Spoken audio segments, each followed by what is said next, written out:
జైమ శ్రీ శారదాదేవి వచనామృతం సరయూ బాల స్మృతులు మనలో ఒకరిగా తదుపరి సెప్టెంబర్ 4, 1918.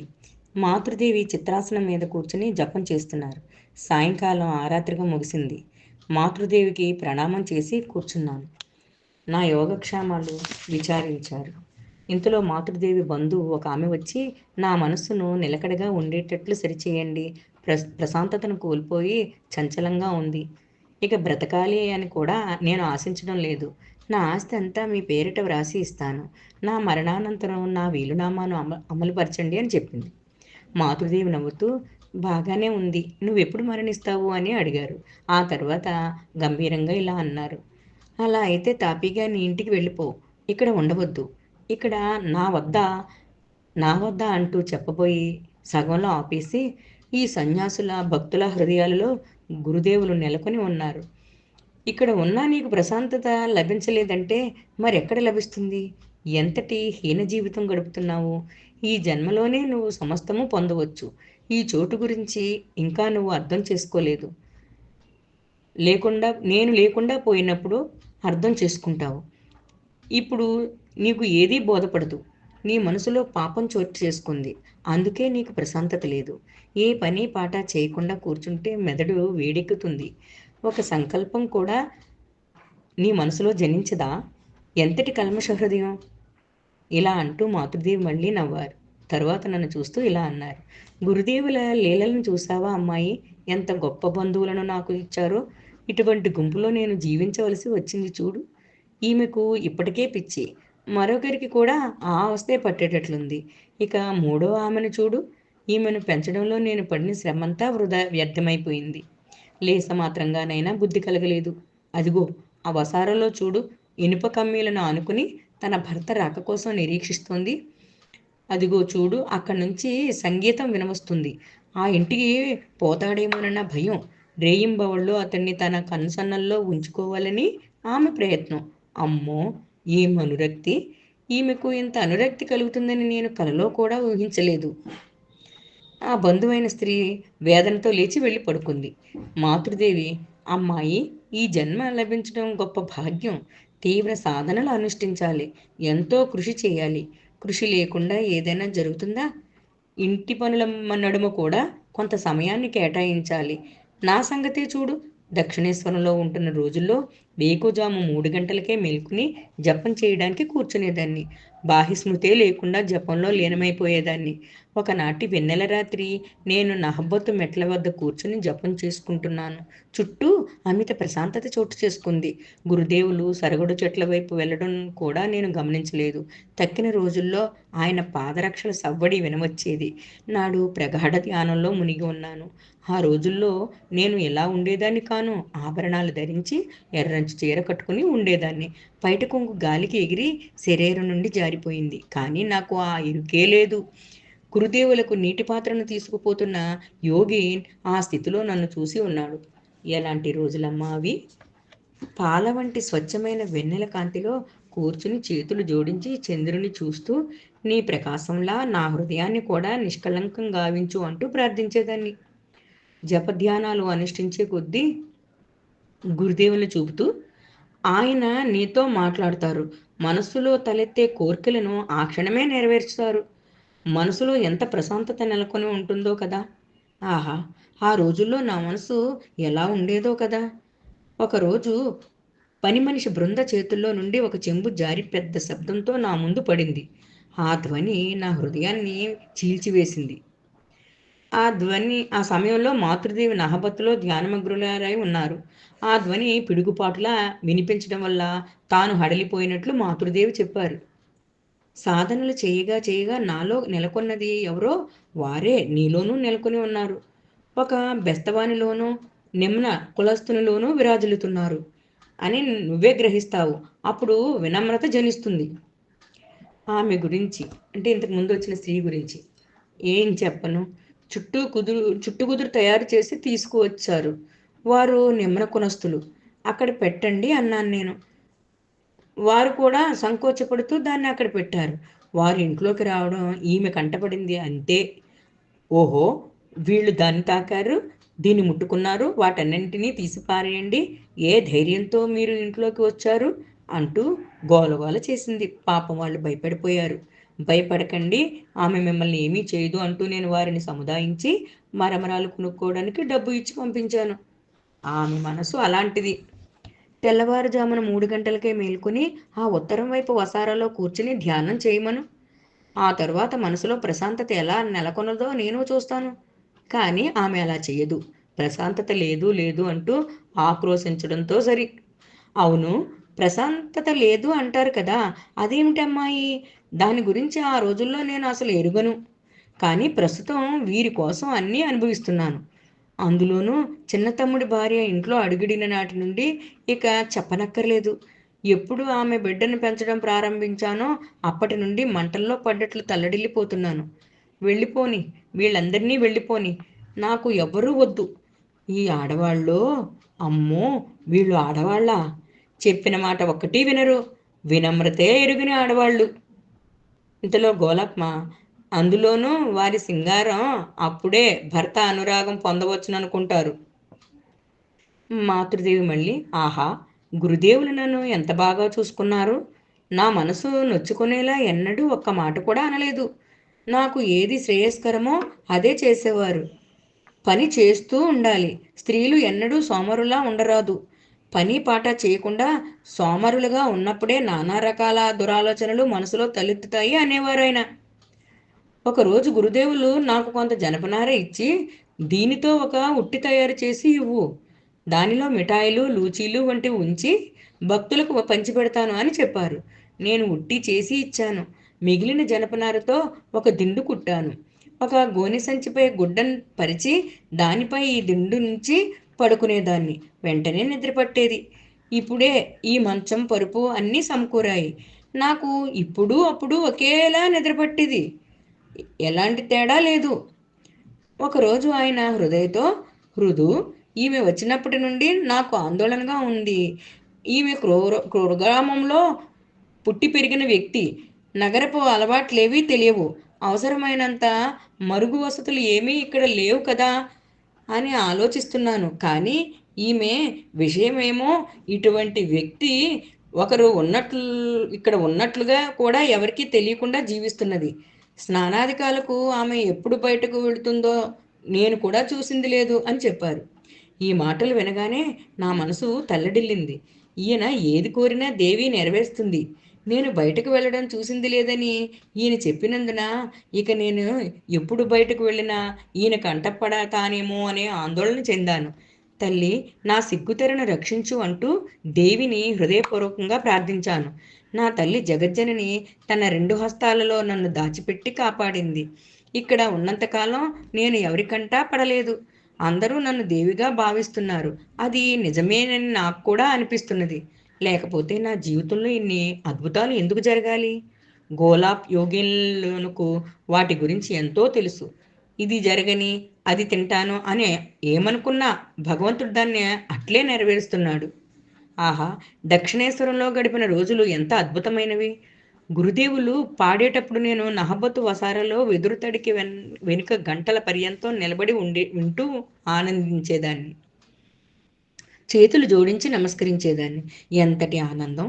రేయింబవళ్ళు జనం వచ్చేవారు. భగవంతుని గురించి ప్రసంగించేవారు. మనస్సు ఒక మదపుటేనుగు లాంటిది అమ్మాయి. అది వాయువేగంతో పరిగెత్తుతుంది. అందుకే మనం సదా వివేచనతో మెలగాలి. సత్యాసత్యాలను పరీక్షించి తెలుసుకోవాలి. భగవంతునిని పొందటానికి ఎంతో పాటుపడాలి. దక్షిణేశ్వరంలో ఉండేటప్పుడు నా మనసు ఎలా ఉండేదో! రాత్రి ఎవరో పిల్లన గ్రోవి వాయించేవారు. ఆ మధురనాదం నన్ను మైమర్పించేది. ఆ భగవంతుడే పిల్లన గ్రోవి వాయిస్తున్నట్లు, ఆయన ముఖతః ఆ నాదం వెలువడుతూ ఉన్నట్లు నాకు అనిపించేది. భగవత్ సాక్షాత్కారం కోసం నా మనసు తహతహలాడేది. వెంటనే నేను సమాధి మగ్నురాలనైపోయేదాన్ని. బేలూరులో కూడా కాలం ఎంత బాగా గడిచిందో! ఎంత ప్రశాంతమైన వాతావరణం! అక్కడ ధ్యానం ఇట్టే చేకూరేది. అందుకే అక్కడ ఒక మఠం నెలకొల్పాలని నరేంద్రుడు ఆశించాడు.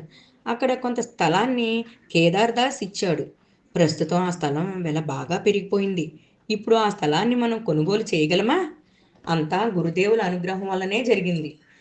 ఇంతలో మాకు తన చంటి బిడ్డను చంకనెత్తుకుని వచ్చి, అమ్మా, నేనేం చేయను, వీడు నిద్రపోవడం లేదు అంటూ బిడ్డను కిందకి దింపి వెళ్ళిపోయింది. అందుకు మాతృదేవి, ఈ కుర్రవాడు సత్వగుణ ప్రధానుడు, అందుకే నిద్రపోవడం లేదు అని బదులు చెప్పారు. వేడి పొక్కులతో మాతృదేవి చాలా బాధపడుతున్నారు. ఆహా, ఈ పొక్కులు నా ప్రాణాలు తోడేస్తున్నాయి. ముఖం పైన, చేతుల మీద, పొట్ట మీద, అన్ని చోట్ల వస్తున్నాయి. కాస్త తైలం మర్దించు తల్లి. ఈ తైలమే నా ప్రాణం. దీన్ని మర్దించినప్పుడే కాస్త నొప్పి తగ్గుతుంది అన్నారు. ఆమెకు తైలం మర్దిస్తూనే నా అనుభవం ఒకటి చెప్పాను. అమ్మా, ఒకరోజు గురుదేవుల ఛాయాచిత్రానికి చెమటలు పోసినట్లు కనిపించింది. నేను తుడిచినా కూడా మళ్ళీ అలాగే అనిపించింది. అది నిజమా? అప్పుడు మాతృదేవి, అవునమ్మా, కొన్ని సమయాల్లో అలా కనిపించడం గద్దు. నీడ, శరీరం, కలశం, ఛాయాచిత్రం ఇవన్నీ ఒకటే అనేవారు గురుదేవులు. పిదప మాతృదేవి కొంతసేపు మౌనంగా ఉండిపోయారు. ఇంతలో మా ఇంటి నుండి లక్ష్మణ్ వచ్చాడు. వెళ్ళిరామ్మా, మా ఇంటి నుండి లక్ష్మణ్ వచ్చాడు. వెళ్ళిరామ్మా అన్నారు మాతృదేవి. ఆమెకు ప్రణమిల్లి ప్రసాదం పుచ్చుకుని ఇంటికి తిరిగి వెళ్ళిపోయాను. ఒకరోజు మాతృదేవి ఉత్తరం వైపు వసారాలో కూర్చుని ఉన్నారు. ఒక యువకుడు ఆమె పాదాలపై శిరస్సు మూడ్చి, అమ్మా, లౌకిక జీవితంలో బాగా దెబ్బతిన్నాను. మీరే నా గురువు, ఇష్టదైవం. మరేదీ నాకు తెలియదు. ఎన్నో దుష్కార్యాలు చేశాను. వాటిని గురించి ప్రస్తావించడానికి కూడా సిగ్గుపడుతున్నాను. మీ కృపాకటాక్షంతో మాత్రమే జీవిస్తున్నాను అని చెప్పాడు. అప్పుడు మాతృదేవి ఆప్యాయంగా అతడి తల నిమిరి, తల్లికి బిడ్డ ఎప్పుడూ బిడ్డడే అని అన్నారు. అందుకు అతడు, అవునమ్మా, ఇంత సులభంగా మీ కృపాకటాక్షం పొందగలిగాను. అయితే మీ కృపాకటాక్షం సులభంగా పొందవచ్చుననే అహంకారం నాలో తలెత్తకుండా ఉండాలి అన్నాడు వినమ్రంగా. సెప్టెంబరు నెల 1918. రాత్రి దాదాపు 8:30 గంటలైవి ఉంటుంది. మాతృదేవి మంచానికి ప్రక్కన చాప పరిచి ఉంది. ఆమె పడుకోబోతున్నారు. నేను వెళ్ళగానే, రా రా, పక్కన వచ్చి కూర్చో. సరళ, ఈమెకు తినడానికి ఏదైనా తీసుకురా. పగలంతా పనిచేసి ఇదిగో ఇక్కడికి పరిగెత్తుకొచ్చింది అన్నారు. ఏమీ వద్దని చెప్పినా వినిపించుకోకుండా, శరీరాన్ని కూడా కాస్త పట్టించుకోవాలి. సుమతికి 3 పిల్లలే, అయినా ఇప్పుడే ముసలమ్మలా కనిపిస్తుంది అని చెప్పారు. తరువాత తమ వేడిపొక్కుల గురించి ప్రస్తావించారు. ఏమిటమ్మా ఈ బాధ? ఎందరికో ఇటువంటి పొక్కులు వస్తాయి, కానీ వెంటనే నయమవుతాయి. కానీ నాకు వచ్చినవి మాత్రం నన్ను వదిలి వెళ్ళనంటున్నాయి. రోగం, దుఃఖం, శోకం వీటితో వచ్చి లోకులు నన్ను స్పృశిస్తారు. వారు చేయని పాపాలంటూ ఉండవు. అవన్నీ ఈ శరీరంలో చోటు చేసుకుంటున్నాయి అనేవారు గురుదేవులు. అది నిజమేనమ్మా, ముమ్మాటికి నిజమే. నాకు అలాగే అనిపిస్తోంది. జీవితంలో ఎన్నో రకాల వ్యక్తులను చూశాను. నాకు ప్రతి నెల 7 రూపాయలు ఇచ్చేవారు. గురుదేవుల నిర్యాణానంతరం ఆలయ కోశాధికారి అయిన దీను తదితరులు కలిసి దాన్ని ఆపేశారు. నా బంధువులు కొందరు కూడా దానిలో పాలుపంచుకున్నారు. మాతృదేవికి ఇస్తూ ఉన్న ఆ డబ్బును ఆపకండి అంటూ నరేన్ ఎంత పోరాడినా లాభం లేకపోయింది. కానీ ఇప్పుడు చూడు, గురుదేవుల అనుగ్రహంతో అటువంటి 7 రూపాయలు ఎన్నెన్నో వస్తున్నాయి, పోతున్నాయి. దీను గీను అంతా ఇప్పుడు ఉండే చోటు కూడా తెలియరాదు. కానీ నాకు ఇంతవరకు ఎటువంటి కష్టమూ వాటిల్లలేదు. ఎందుకు వాటిల్లాలి? నన్ను తలుచుకునే వారికి ఎప్పటికీ తిండికి ఇబ్బంది ఉండదు అని గురుదేవులు నాకు చెప్పి ఉన్నారు. రాత్రి 9 గంటలైంది. మాతృదేవికి ప్రణమిల్లి సెలవు పుచ్చుకున్నాను. మరునాడు కూడా మాతృదేవి వద్దకు వెళ్ళాను. నన్ను చూడగానే, రామ్మా రా అన్నారు మాతృదేవి. కాసేపు అయ్యాక, రా, గురుదేవుల కథామృతాన్ని కాస్త చదివి వినిపించు. సరళ బాలికల విడిదికి వెళ్ళిపోయింది.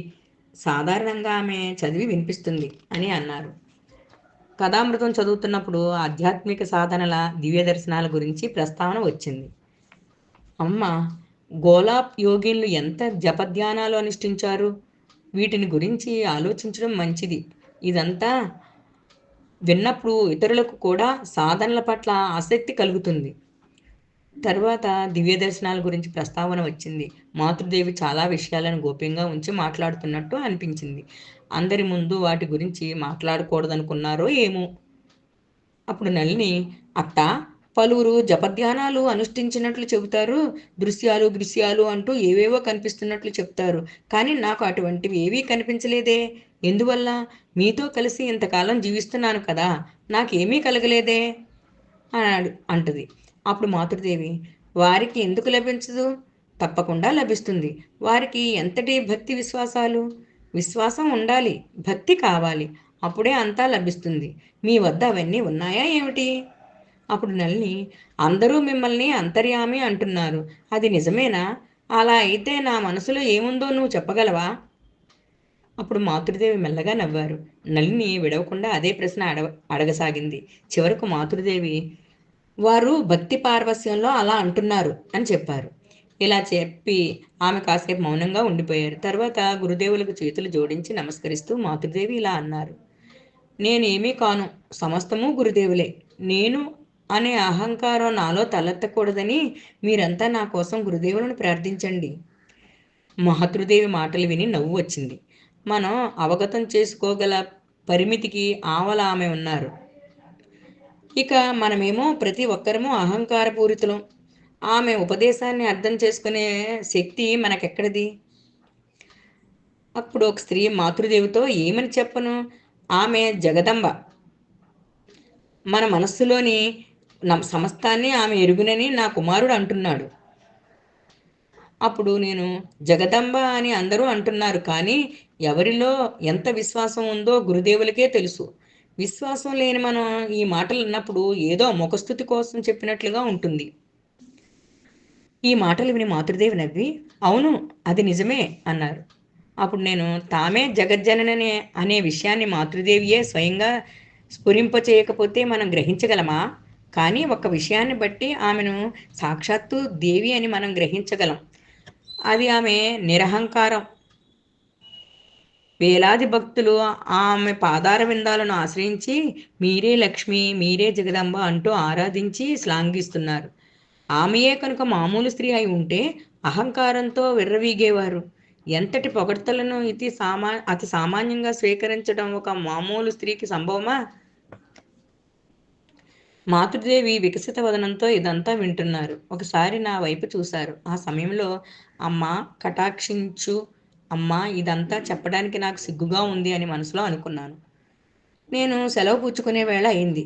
మాతృదేవి లేచి ప్రసాదమిచ్చి తమ చేతిని నా హృదయంపై ఉంచి, ప్రసాదము భగవంతుడు ఒక్కటే అనే ప్రగాఢ విశ్వాసాన్ని సదా మనసులో నిలుపు ఉంచు అని చెప్పారు.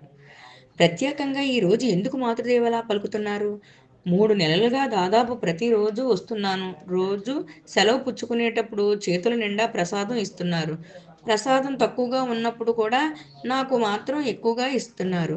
ఇలా తీసుకోవడానికి నేను సిగ్గుపడేదాన్ని. ఆ సిగ్గును తొలగించడానికే ఇలా అన్నారా అనుకున్నాను. సెప్టెంబర్ 28, 1918. ఉదయం నేను వెళ్ళినప్పుడు మాతృదేవి పండ్లు వేస్తున్నారు. నన్ను చూడగానే, రామ్మా రా, నువ్వు ఇక్కడికి రావడం నాకెంతో ఆనందంగా ఉంది. నేడు బోధన్ లో అనమాట. ఆ విషయాన్ని నేను పూర్తిగా మర్చిపోయాను. గురుదేవుల పూజ కోసం ఈ పువ్వులను సర్దు, పండ్లున్న పళ్ళెరాన్ని ఇటువైపు ఉంచు అని చెప్పారు. ఆమె చెప్పినట్లే చేశాను. పండ్లు ఒలిచిన పెదప మాతృదేవి పక్క గదిలోకి వెళ్ళారు. మాతృదేవి స్నానం చేయడానికి సిద్ధమయ్యారు. నూనె దువ్వెన తెచ్చుకొని నా వద్ద కూర్చున్నారు. ఆమె తలను దువ్వుతున్నప్పుడు కొన్ని వెంట్రుకలు రాలాయి. ఇవిగో వెంట్రుకలు పదిలిపరుచుకో అని నాతో చెప్పారు. ధన్యురాలనైనానని అనుకున్నాను. నిజానికి మాతృదేవి వెంట్రుకలు ఒకటి రెండింటిని పదిలపరుచుకోవాలనే కోరిక నాకు అమితంగా ఉంది. మాతృదేవి గంగానదికి వెళ్ళి స్నానం చేసి వచ్చి పూజ చేశారు. పిదప అందరికీ ప్రసాదం పంచారు. దాంతో చాలాసేపు గడిచిపోయింది. ఇంతలో వైద్యుడు శ్యాందాసు రాధును పరీక్షించడానికి వచ్చాడు. రాధును పిలవమని మాతృదేవి నన్ను పురమాయించారు. నేను పిలవడానికి వెళ్ళాను. కాసేపటి తర్వాత రాసబిహారీ మహారాజు వైద్యుని తోడుకుని వచ్చారు. వైద్యుడు పరీక్షించాక ఆయనకు నమస్కరించమని మాతృదేవి రాధుకు చెప్పారు. రాధు తల వంచి నమస్కరించింది. ఆయన వెళ్ళిపోయాక ఎవరో ఒక స్త్రీ, ఈయన బ్రాహ్మణుడా అని అడిగారు. మాతృదేవి కాదు, వైద్యుడు అని చెప్పారు. ప్రశ్నించిన స్త్రీ, అయితే ఎందుకు నమస్కరించమన్నారు అని అడిగింది. మాతృదేవి అప్పుడు, ఎందుకు చేయరాదు? ఆయన గొప్ప మేధావి, బ్రాహ్మణునితో సమానుడు. ఆయనకు నమస్కరించకుండా మరెవరికి నమస్కరించాలి? ఏమమ్మా, నేనంటున్నది సబబేనా? అని అడిగారు. సెప్టెంబర్ 30, 1918. నేడు మహాష్టమి. మాతృదేవి రమ్మని చెప్పారు. నా సోదరితో కలిసి ఉదయాన్నే వెళ్ళాను. కొందరు భక్తురాండ్రు పువ్వులు తెచ్చారు. మాతృదేవికి పాదపూజ చేసిన తర్వాత స్నానానికే గంగకు వెళ్ళారు.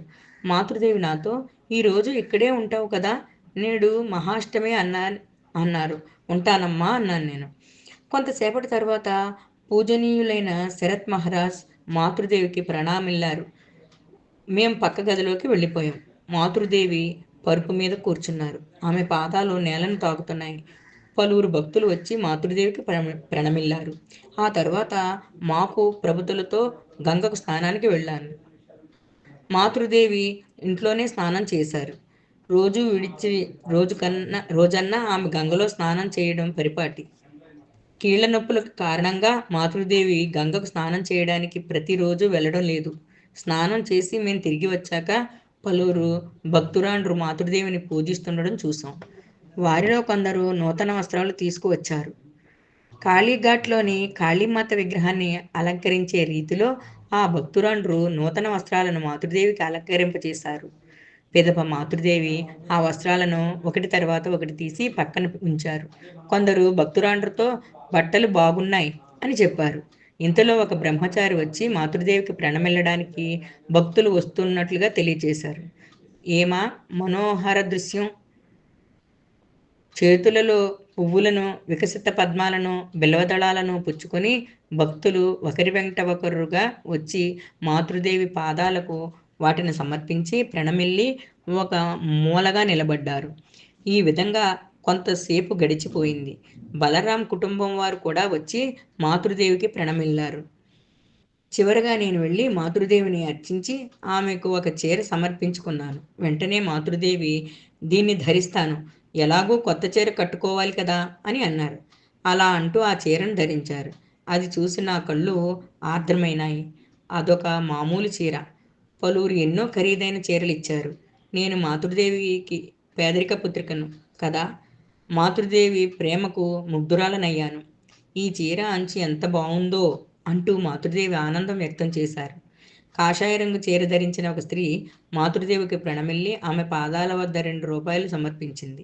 వెంటనే మాతృదేవి, ఇదేమిటి, కాషాయం ధరించావు, చేత రుద్రాక్షమాల, ఎందుకు ఇలా ప్రవర్తించావు అని అడిగారు. మాతృదేవి, ఎక్కడ దీక్ష తీసుకున్నావు అని ఆమెను అడిగారు. ఆ స్త్రీ దీక్ష పుచ్చుకోలేదమ్మని సమాధానం చెప్పింది. అప్పుడు మాతృదేవి, దీక్ష పుచ్చుకోలేదా, పరమార్థానుభూతి ఏమీ లేకుండా కాషాయాన్ని ధరించావు, ఇది తగదు. ఎంతటి పవిత్రమైన వస్త్రాలు! చేతులు జోడించి నమస్కరించాలనుకున్నాను. ఇలా చేయవద్దు. ముందు సత్యస్వరూప అనుభూతి పొందు. అందరూ నీ పాదాలకు ప్రణామం చేస్తారు. అలాంటి గౌరవాన్ని స్వీకరించగల శక్తిని నువ్వు సముపార్జించాలి. అప్పుడు ఆ స్త్రీ, మీ వద్ద దీక్ష పొందాలని అభిలషిస్తున్నాను అన్నది. అప్పుడు మాతృదేవి, అదెలా వీలవుతుంది అన్నారు. ఆ స్త్రీ ఎంతగానో ప్రాధేయపడింది. గోలాత్మ కూడా ఆమె కోసం బ్రతిమలాడింది. చిట్ట చివరకు మాతృదేవి ఒకంత సమ్మతిస్తున్నట్లు కనిపించారు. తరువాత చూద్దాం అన్నారు. తమ ఆశ్రమ బాలికలతో గౌరీమా వచ్చింది. వారంతా మాతృదేవికి ప్రణమిల్లి ప్రసాదం పుచ్చుకొని వెళ్ళిపోయారు. విలాస్ మహారాజ్ పూజ ముగించి మాతృదేవి వద్దకు వచ్చి మెల్లగా, అమ్మా, నేడు గురుదేవులు నైవేద్యం స్వీకరించారో లేదో తెలియదు. గాలిలో కొట్టుకొని వచ్చిన ఇంగిలాకు ఒకటి నైవేద్యం మీద పడింది. ఎందుకు ఇలా జరిగింది? ఎందరో భక్తులు నివేదనకై ఎన్నో పదార్థాలు తీసుకువచ్చారు. ఏం జరిగిందో ఏమిటో అని చెప్పారు. నైవేద్యం మీద గంగాజలం చిలకరించావా అని మాతృదేవి అడిగారు. అవునని ఆయన తల ఊపి వెళ్ళిపోయాడు. ఇది విని నా మనసు సంకట స్థితిలో పడింది. నేడు మహాష్టమి. మాతృదేవికి పాదపూజ జరిగింది. పువ్వులు, బిల్వదళాలు రాసులుగా ఆమె పాదాల వద్ద ప్రోగయ్యాయి. రాశి తరువాత రాశి తీసివేస్తుంటే మరో రాశి సిద్ధంగా ఉంటుంది. క్రమంగా మధ్యాహ్న నిద్రకు వేళైపోయింది. అప్పుడు 3 స్త్రీలు, 3 పురుషులు వచ్చారు. వారు చాలా దూరం నుండి వచ్చినట్లు, కట్టుబట్టలతో వచ్చిన నిరుపేదలు. ప్రయాణ ఖర్చులకు సైతం యాచించి వచ్చినట్లుంది. వారిలో ఒక పురుషుడు మాతృదేవితో చాలాసేపు మాట్లాడాడు. నైవేద్యానికి వేళ అయినా సంభాషణ ఆగేటట్లు లేదు. మాతృదేవియే నైవేద్యం అర్పించాలి. ఇతర భక్తులు విసుగు చెందసాగారు. వారిలో ఒకరు నిష్కర్షగా ఆ వ్యక్తితో ఇంకా ఏమైనా చెప్పవలసి ఉంటే క్రిందికి వెళ్ళి సాధువులతో చెప్పుకోవచ్చు కదా అన్నారు. కానీ మాతృదేవి కాస్త తీవ్ర స్వరంతో నైవేద్యానికి వేళ దాటిపోతే ఏమిటి? వారు చెప్పవచ్చింది నేను వినే తీరాలి అన్నారు ఖచ్చితంగా. ఎంతో ఓర్పుతో అతడు చెబుతున్న విషయాలను వింటున్నారు. తదనంతరం మెల్లగా అతడికి ఏవో ఉపదేశాలిచ్చారు. అతడి భార్యను కూడా పిలిపించారు. వారు కలలో ఏదో అనుభూతి పొంది ఉంటారని మేము ఊహించాం. వారు కలలో మంత్రోపదేశం పొందారని తరువాత తెలియవచ్చింది. దాదాపు ఒక గంట సేపయ్యాక ప్రసాదం పుచ్చుకుని వారు వెళ్ళిపోయారు. అయ్యో! వారెంత పేదవారు! ఎంతో శ్రమపడి ఇక్కడికి వచ్చారు అంటూ మాతృదేవి వాపోయారు. మధ్యాహ్న ఆరాధన ముగిసినాక మేం భోజనం చేశాం. మాతృదేవి కాసేపు విశ్రాంతి తీసుకోదలిచారు. మేం పక్క గదిలోకి వెళ్ళాం. సాయంత్రం 4 అయింది. మాతృదేవి లేచి వెళ్ళి సాయంకాల నైవేద్యం అర్పించారు. అప్పుడు రాసబిహారీ మహారాజ్ వచ్చి, ఒక పాశ్చాత్య వనిత మీ దర్శనార్థం వచ్చింది. ఎంతో సేపటి నుండి క్రింద వేచి ఉంది అని చెప్పారు. మాతృదేవి ఆమెను తోడుకుని రమ్మన్నారు. ఆమె వచ్చి నమస్కరించగానే కరచాలనం చేసే రీతిలో మాతృదేవి ఆమె చేతులు పట్టుకున్నారు. దేశ కాలానుసారంగా మనం ప్రవర్తించాలని తరచూ మాతృదేవి అనే మాటలు ఇప్పుడు క్రియారూపం దాల్చాయి. తరువాత ఆ పాశ్చాత్య వనిత చుబుకాన్ని స్పృశించి ఆశీర్వదించారు. ఆ పాశ్చాత్య వనితకు వంగభాష తెలుసు. అప్పుడు ఆ వనిత, నా రాక మిమ్మల్ని ఇబ్బంది పెట్టలేదనుకుంటాను. నేను వచ్చి చాలాసేపు అయింది. నేనిప్పుడు ఎంతో ఆందోళనకర స్థితిలో ఉన్నాను. ఎంతో మంచిదైన నా ఏకైక కుమార్తె ప్రాణాపాయకరమైన అనారోగ్యంతో బాధపడుతోంది. అందువల్లనే అమ్మా మీ కృపను ఆశీర్వాదాన్ని అర్థించవచ్చాను. ఆమె కోలుకునేలా దీవించండి. నా కుమార్తె ఎంతో మంచి పిల్ల. మంచి పిల్ల అని పదే పదే ఎందుకు చెప్తున్నానో తెలుసా? మాలో మంచి స్త్రీ కనబడడం ఎంతో అరుదు. మాలో పలువురు స్త్రీలు దుష్టులు, దుర్మార్గులు. ఇది ముమ్మాటికి నిజం. కానీ నా కుమార్తె అటువంటిది కాదు. ఆమెను కరుణించండి. అప్పుడు మాతృదేవి, మీ కుమార్తె కోసం ప్రార్థిస్తాను, కోలుకుంటుంది అన్నారు. మాతృదేవి పలుకులతో ఆ పాశ్చాత్య వనిత ఎంతో ఊరట పొంది, ఇక ఆందోళన లేదు, కోలుకుంటుందని మీరంటున్నప్పుడు ఆమె తప్పకుండా నయమవుతుంది.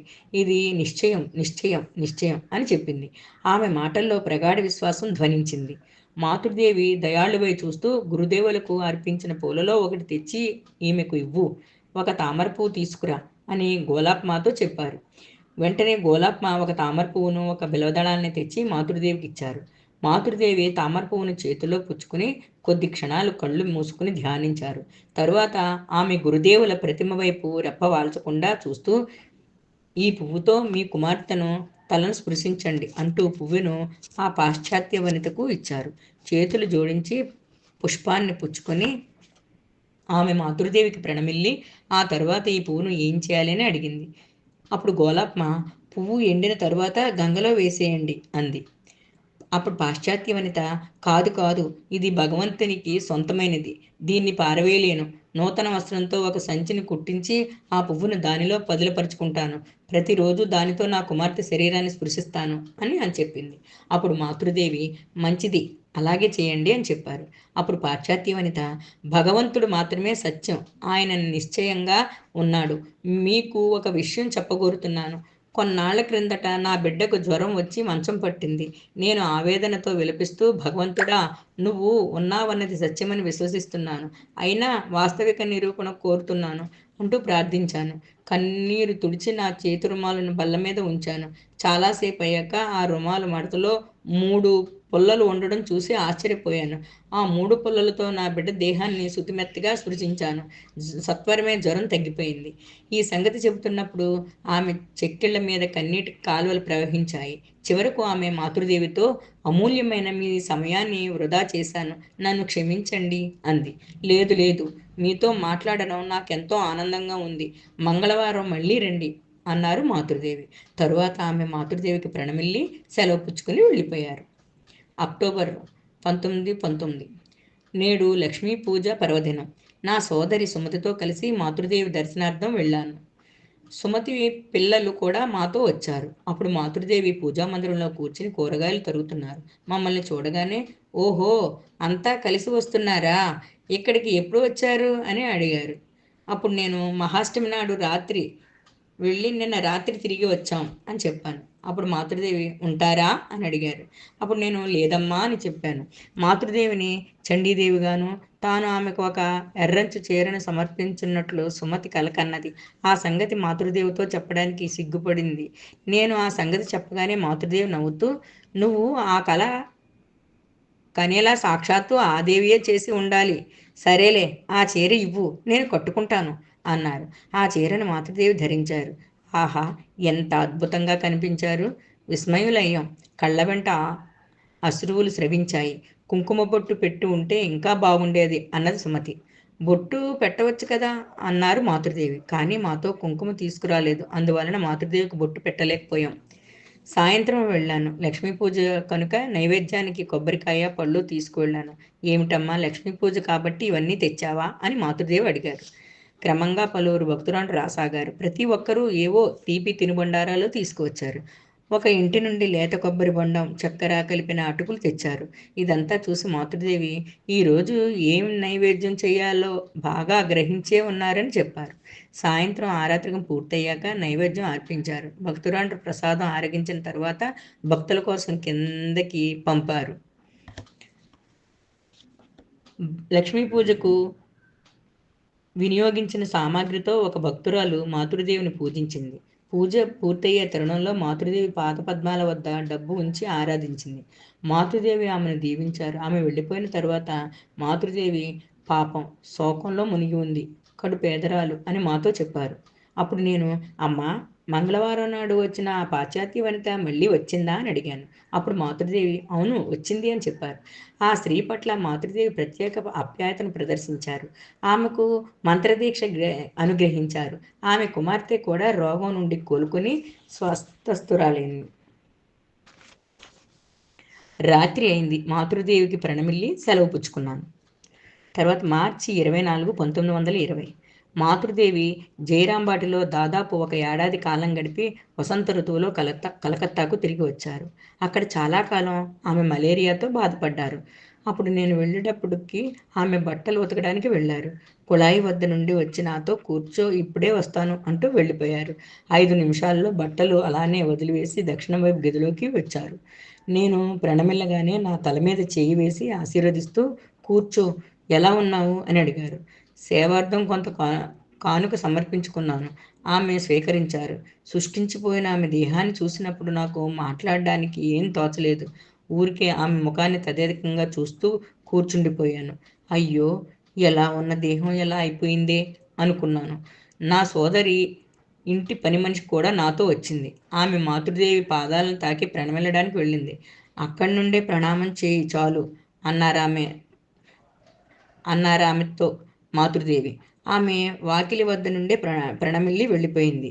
మాతృదేవి ఎంతో నీరసించి ఉన్నారు. ఒక్క మాట మాట్లాడడానికి కూడా ఆమె శ్రమ పడుతున్నట్లుగా నాకు కనిపించింది. నేను నేల మీద కూర్చున్నాను. ఇంతలో రాస్బిహారీ మహారాజ్ వచ్చి ఎక్కువగా మాట్లాడవద్దని మాతృదేవిని అర్థించారు. అయినప్పటికీ మాతృదేవి 1-2 విషయాల గురించి నన్ను అడిగారు. వాటికి నేను క్లుప్తంగా జవాబిచ్చాను. అప్పుడు రాధు తన బిడ్డతో అక్కడికి వచ్చింది. వాడికి ఆరోగ్యం బాగోలేదు. అందుకే కొంత డబ్బు ఇచ్చాను. కానీ రాధు దాన్ని స్వీకరించలేదు. అది చూసి మాతృదేవి, రాధు, అదేమిటి?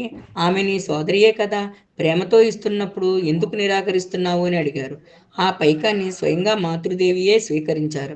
ఆ బాలుడి ఆహార పానీయాదుల విషయంలో అతడి తల్లి, అమ్మమ్మ అశ్రద్ధ వహించడం వల్లనే వాడు అనారోగ్యంగా ఉన్నాడని మాతృదేవి ఎంతో ఆవేదన చెందారు. కానీ రాధు ఆమె మనస్సు నొచ్చుకునేలా తన అసమ్మతిని వ్యక్తం చేసింది. ఈమెకు చెప్పి ప్రయోజనం లేదు అంటూ మాతృదేవి మౌనంగా ఉండిపోయారు. కాసేపటికి సరళ, కృష్ణమై ప్రభుతులు వచ్చారు. పడుకునే వారితో మాట్లాడసాగారు. కృష్ణమై మనవరాలి చికిత్సకై సరళ వెళ్ళి ఉండడం గురించి ప్రస్తావన వచ్చింది. మార్చి 30, 1920 సాయంత్రం ఆరాత్రికం ముగిసింది. మాతృదేవి మంచం మీద పడుకుని ఉన్నారు. నేను వెళ్ళగానే ఆమె లేచి కూర్చున్నారు. ప్రణమిల్లగానే నన్ను కూర్చోమన్నారు. గదిలో నళిని, సురబాల, సరళ ఉన్నారు. సురబాల, నళిని జపం చేస్తున్నారు. నైవేద్యం అర్పించమని విలాస్ మహారాజుకు మాతృదేవి చెప్పారు. అందుకు ఆయన, అమ్మా, కాసేపయ్యాక నివేదించనా అన్నారు. అప్పుడు మాతృదేవి వద్దు, వెంటనే నివేదన చెయ్యి అని చెప్పారు. తరువాత ఆయన నైవేద్యం అర్పించారు. ఆయన సిద్ధేశ్వరి కాళికాలయానికి వెళ్ళి వచ్చారు. ఆ ప్రసాదాన్ని మాతృదేవికి అందించి అందరికీ పంచిపెట్టమన్నారు. మేం ప్రసాదం తిన్నాక మాతృదేవి ఇలా అన్నారు. 2 రోజులుగా జ్వరం రాలేదు. ఆరోగ్యం పర్వాలేదు. నా కష్టమంతా ఈ రాధు వల్లనే. దేహం, ధర్మం, కర్మ, సంపద అన్నీ నన్ను వీడిపోయాయేమోనని అనిపిస్తుంది. కన్ను మిన్ను కానక బిడ్డను బాదుతుంది. ఇప్పుడు సరళ చేతిలో ఉండడంతో బిడ్డ ఎలాగో బ్రతికాడు. రాధు చేతుల మీదుగా ఆ బిడ్డ పెరిగితే తాను చికిత్స చేయలేనని డాక్టర్ కంజీలాల్ ఖచ్చితంగా చెప్పాడు. తనను తాను చూసుకోలేని ఈమెకు గురుదేవులు ఎందుకు బిడ్డను ప్రసాదించారో ఆయన సంకల్పాన్ని ఎవరు అవగతం చేసుకోగలరు? ఈ మధ్య ఒక కొత్త జాడ్యం ఆమెకు సోకింది. అదేమిటో ఎవరికెరుక? ఏదైనా జరగని, నేను ఇక ఏమాత్రమూ ఈ భారం మోయలేను. రాధు చెయ్యి ఇనుప కమ్మెలకు కొట్టుకుపోవడంతో బాగా వాచింది. ఆమె చేతికి డాక్టర్ కట్టుకట్టారు. సమయం కాగానే ఒక్కొక్కరుగా లేచి వెళ్ళిపోయారు. మాతృదేవి పడుకొని నన్ను కాళ్ళు ఒత్తమన్నారు. కాళ్ళు ఒత్తుతూ ఆమెతో మాట్లాడసాగాను. అమ్మా, మీతో ఒక విషయం చెప్పాలి. ఇబ్బంది లేదు కదా? అప్పుడు మాతృదేవి లేదు లేదు, తప్పకుండా చెప్పు అన్నారు. నేను చెప్పాను. అది విని ఆమె ఇలా అన్నారు. ఆహా, ఆ ఆనందం రోజూ దక్కుతుందా అమ్మాయి? సమస్తం నిజమే, సమస్తం నిజమే, ఏదీ అబద్ధం కాదు అన్నారు. తర్వాత ఏప్రిల్ 14, 1920 సంధ్య ఆరాత్రికి ముగిసింది. మాతృదేవికి జ్వరం. మాతృదేవి చేతులను రాసబిహారీ మహారాజ్ పాదాలను బ్రహ్మచారి వరద ఒత్తుతున్నారు. జ్వరమానితో జ్వరం చూస్తున్నారు. మాతృదేవి కళ్ళు మూసుకుని పడుకుని ఉన్నారు. నేను ఒక మూలగా నిలబడ్డాను. నేను నిలబడి ఉండడం గమనించి ఎవరు అని మాతృదేవి అడిగారు. రాసబిహారీ మహారాజ్ మెల్లగా సమాధానం ఇచ్చారు. జ్వరం 101°1 ఉంది. నేడు వంగ సంవత్సరాది. ఈ పర్వదినాన్ని పురస్కరించుకుని నివేదిత పాఠశాల బాలికలకు సోదరి సుధీర విందు భోజనం ఏర్పాటు చేసింది. అందుకని సరళ 4 గంటలకు అక్కడికి వెళ్ళింది. సరళను తోడుకొని రమ్మని మాతృదేవి బ్రహ్మచారి వరదతో చెప్పారు. ఆమె వచ్చి రాధు బిడ్డకు అన్నం పెట్టాలి. ఇంకా సమయం కాలేదు. అయినా ఆ బిడ్డ ఏడుస్తూ ఉండడం వలన అప్పుడే అన్నం పెట్టాలని రాధు అనుకుంటున్నది. వద్దంటూ వారించారు మాతృదేవి. దాంతో రాధు అమిత కోపంతో మాతృదేవిని తిట్టడం ప్రారంభించింది. నువ్వు చచ్చిపో, నీ కాష్టానికి నేనే కొరి పెడతాను అంటూ నానా రీతిలా దుర్భాషలాడింది. ఇదంతా వినడానికి మాకు ఎంతో బాధ కలిగింది. మాతృదేవి అనారోగ్యంతో ఉన్నప్పటికీ ఎంతో బాధ అనుభవిస్తున్నారు. మాతృదేవి అనారోగ్యంతో అప్పటికే ఎంతో బాధను అనుభవిస్తున్నారు. ఈ సమయంలో అలా తిట్టిపోయడమా? రాధు ఇంకా తిడుతూనే ఉంది. అలా అప్పుడప్పుడు జరగడం కద్దు. మాతృదేవి సహనానికి హద్దులు లేవు. అన్నింటినీ సహిస్తూ ప్రశాంతంగా ఉండేవారు. కానీ దీర్ఘకాల వ్యాధి ప్రకోపంతో ఈరోజు మాతృదేవి కూడా కాస్త కోపంతో అవును, నేను పోయాక నీ పరిస్థితి ఏమవుతుందో చూసుకో. ఎన్ని తన్నులు చీపురుకట్ట దెబ్బలు నీ కోసం రాసిపెట్టి ఉన్నాయో తెలీదు అన్నారు. ఇది విన్న రాధు అవధులు లేని కోపంతో తిట్టిన తిట్లను వ్రాయడం సభ్యత కాదు. కొంతసేపటికి సరళ వచ్చి ఆ బిడ్డకు అన్నం పెట్టసాగింది. ఆ రోజు నా మనసు ఎంతో దిగులు పడింది. అప్పుడు మాతృదేవి ఆదుర్దాతో కాస్త విసురు తల్లి. ఆమె విసిరిన నిప్పు కణకలతో నా నరాలు దహించుకుపోతున్నాయి అన్నారు. కాసేపు విసిరిన తర్వాత పాదాలను వత్తమన్నారు. అప్పుడు రాస్బిహార్ మహారాజ్ గదిలోకి వచ్చి దోమతెర కట్టసాగారు. వెంటనే నేను అమ్మా, ఇక నేను వెళ్ళి వస్తాను అని చెప్పాను. వెళ్ళిరా అమ్మా అన్నారామె. ఇదే ఆమె దివ్యవాణి నుండి నేను విన్న చిట్ట చివరి మాట. నేను కాళీఘాట్కు వెళ్ళవలసి వచ్చింది. తదనంతరం ఇంట్లో వాళ్లకు జబ్బు ఇత్యాది కారణాల వల్ల మాతృదేవి దర్శనార్థం వెళ్ళలేకపోయాను. మాతృదేవి ఆరోగ్యం నానాటికి క్షీణిస్తోందని విన్నాను. చిట్ట చివరకు ఒకరోజు వెళ్ళినప్పుడు అంతా అయిపోయేలా అనిపించింది. కానీ ఏమోలో ఒక నమ్మకం. జై మా.